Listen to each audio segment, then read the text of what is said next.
আসসালামু আলাইকুম বন্ধুরা, তোমরা সবাই কেমন আছো? আমি ভালো আছি। তো বেশ কিছুদিন থেকে ভাবছিলাম কয়েকটা গাছ লাগাবো, অনেক দিন গাছ লাগাইনি।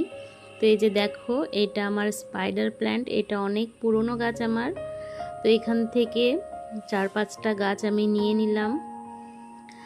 আর এই যে দেখো, এটা হলো স্নেক প্ল্যান্ট। এর আগেও তোমরা দেখেছো, প্রচুর চারা, মানে একটা লাগালে অনেকই হয়ে যায়।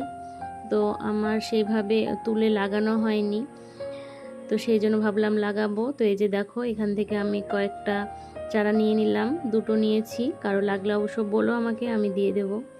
প্রচুর আছে আমার কাছে স্নেক প্ল্যান্ট। আর এই যে দেখো, এটা হলো জেড প্ল্যান্ট। এটা ডাল লাগালেই হয়ে যায়, আমিও আমার এক ফ্রেন্ডের বাড়ি থেকে এনেছিলাম, তো আমিও অনেকজনকেই দিয়েছি। তো এগুলো এবার লাগাবো।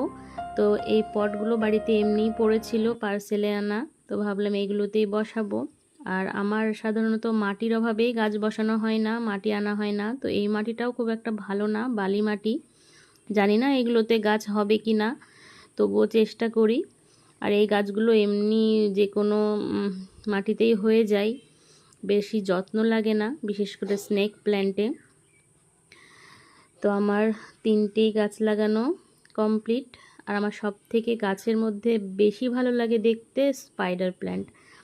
স্পাইডার প্ল্যান্ট ঘরে রাখলে তার সৌন্দর্যই অন্যরকম হয়ে যায়। আর এটার অনেক ভ্যারাইটি আছে, তো আমার বাড়িতে 2 রকমই আছে, একটা ছোট আর একটা অনেক বড়।